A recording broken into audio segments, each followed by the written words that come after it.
All right, guys, so we've been working with radicals and rational exponents. So today we're going to be solving a few equations that involve them and a couple of things that we're going to have to do and talk about. The first piece of paper has several examples on it that I'm going to work through and talk through with you guys. Make sure you kind of get them all. I have them all squeezed on one paper. You can kind of write them with not very much space.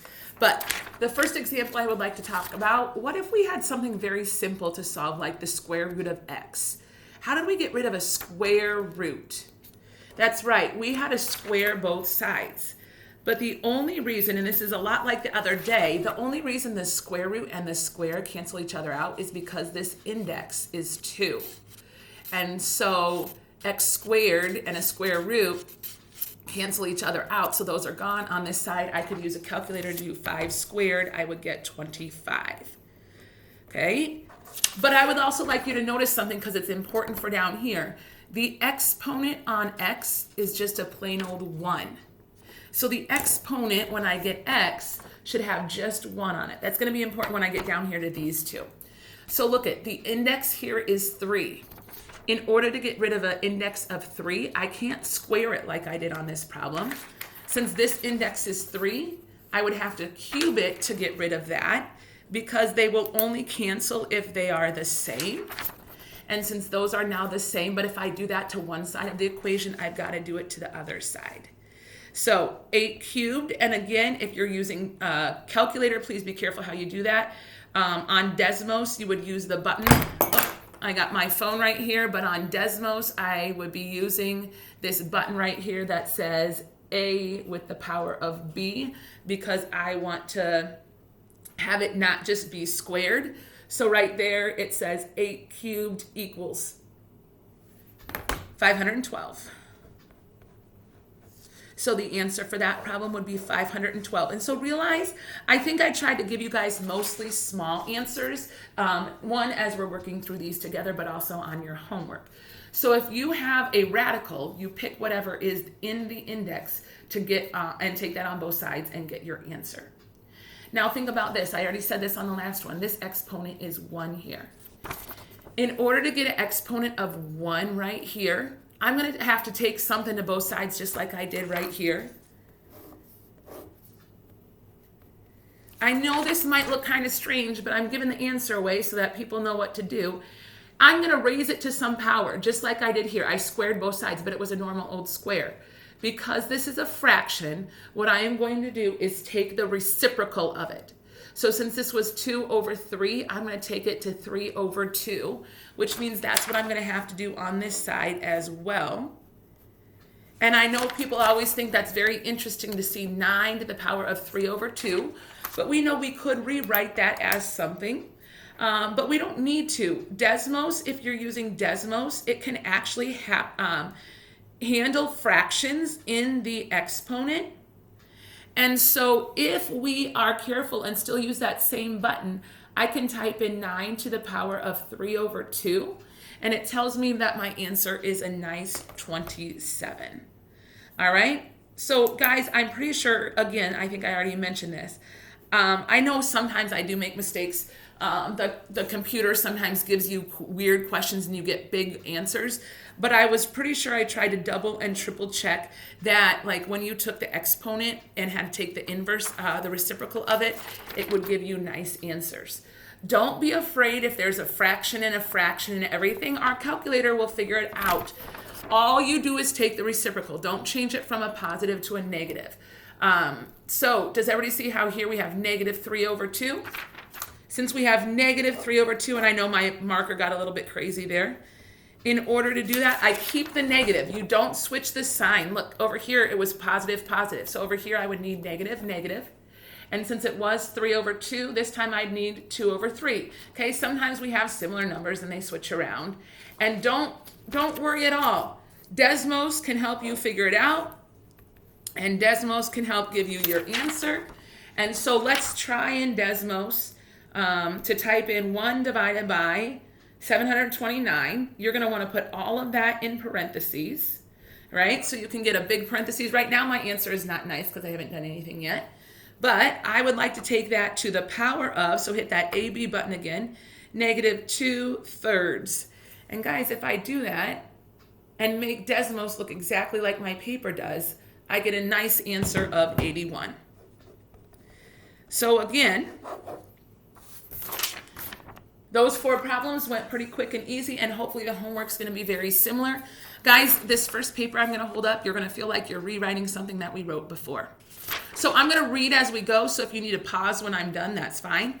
But when we were solving radicals, remember how we always had to isolate the radical first? Like in different classes, I would call on different people, and I said, always read number 1. And they would read it and say, isolate the radical. Well, because it's not just a radical today, we might have that rational exponent. We have to isolate the radical, and then also if the problem is, we got to make sure that rational exponent is by itself. We're not just going to square both sides. Whoever I called on last time would usually say square both sides. This time we're either going to use the index or the reciprocal to help us eliminate our issue. We might have to do a few more steps, the problems I had right there, but we might have to do a few more steps to solve for x. And then remember, sometimes we got those weird things called extraneous solutions, so we usually had to plug in our answer again just to be sure. So let's go through this problem. Careful, this is a square root. Since it's a square root, some of us have been tripped up by this. There's an invisible 2 right there. So we're going to have to square both sides. 5 squared is 25, so we would get 2x plus 1 equals 25. But the x is not by itself yet. This should go back a long time ago. Subtract 1 from both sides. Divide by 2. We would get 2x equals 24. Divide by 2.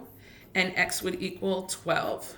Now, I put a box around that already. That's the one thing I'm always bad at. Let's go ahead and plug it back in. So if you look at my original written in the permanent marker there, I would have 2 times 12 plus 1. I'm just going to leave that 5 alone on the other side. I'm not even going to touch it. Anybody know what 2 times 12 is? Thank you. It's 24. Anybody know what 24 plus 1 is? 25. Anybody know what the radical of 25 is? Good, so we did get 5 equals 5. That means that is a real solution. All right, I'll go a little bit slower on this one because it's a little bit different. Go ahead and copy it down. Notice on this one, it is not just a radical symbol right here. There's this 4 hiding here. Since there is a 4 right here, that means this is the 4th root, and to get rid of a 4th root, I've got to take to the power of 4 on both sides. So I'm going to do the 4th power on both sides. This 4 and the 4th cancel each other out, and so I would get 10x minus 9 on this side. And again, 3 to the 4th would be 3 times 3 times 3 times 3. But again, if you're using Desmos, which if you haven't noticed, I've been strongly encouraging that, you want to use that AB button. So 3 to the power of 4 is 81. All right, we have a pretty simple Algebra 1 equation here to solve. Add 9 to both sides.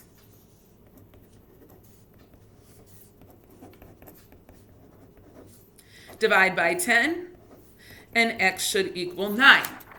Now, guys, we should still have to check for an extraneous solution.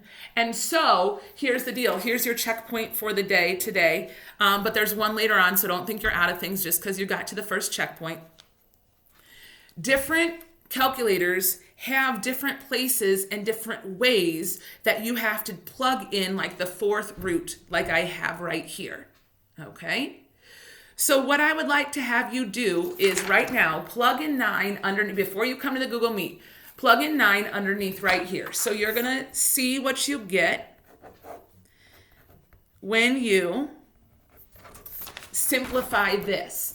Then what you're going to have to do is come over to the Google Meet and say, hey, Miss Jabs, this is the wrong answer right now, but you're going to say something like, hey, I have the 4th root of 9.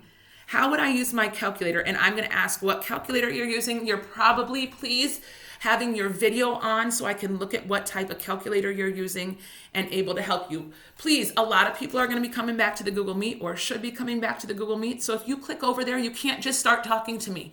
I might be talking to somebody else, and when I'm talking to them, if you're using the same calculator, it might be helpful for you.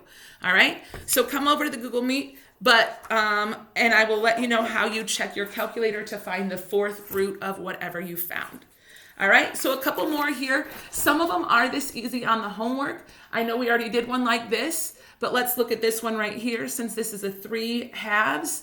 And guys, for some reason, all of my examples are using 3s and 2s. I even look at the next one. On the homework, there's a couple different, but don't worry about it. Since you see a 3 over 2, you're going to write parentheses around that, and you're going to write, just flip it right on upside down, like it's kind of doing a somersault cartwheel type thing. So you're going to do a 2 over 3 on both sides. And again, don't be scared of that. Desmos allows you using that AB button. So if I use 125, and whoops, let's make sure I get 125 in there. And then I take it to the power of 2/3. It tells me my answer is 25. So X would equal 25. And again, I should probably check that. Look at the original written in permit marker. If I take 25 and plug it back in my calculator and take 25 to the power, remember in permit marker, it was a 3 over 2 first, 3 over 2. What do you know? I get 125. All right, last problem, which takes a few more steps. And so we need to be a little bit careful with this one. But notice there's this big set of parentheses, but I want you to kind of pretend that that's a radical. Do you see how this parentheses is to the 3/2?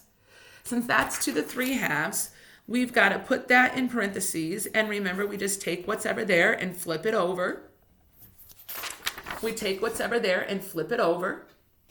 And so these two would cancel each other out, just like they do for a radical. So I'm going to be left with x minus 27, because those just honestly cancel. I'm left with this right here. On this side, I'm going to take 64 to the power, let me make sure I say it the right way, of 2/3. So let's try 64 to the power of 2/3. And I would get 16. So guys, just so you know, as you're looking at this one, for some reason I did get a little bit of a big answer on this example. I'm not all the way there yet, but your second checkpoint on here is to make sure, A, that things seem to be going well. This is the last example I'm doing because there's not too much homework. And tell me the final answer on this last one, because I didn't have the algebra yet. And if you plug it back in, make sure you know how to plug it back in on your calculator, doing all that work and stuff as well. So please come back over to the Google Meet. Tell me you're to the last example problem, what your answer was on that last example problem. And hopefully pretty soon the homework should be posted and you should be able to work on that. Once again, some of you are missing points because you don't do the checkpoint and you don't work on the homework. Please work on both those things to help your grade out the best you can. Thanks. Have a good day. See you in the Google Meet.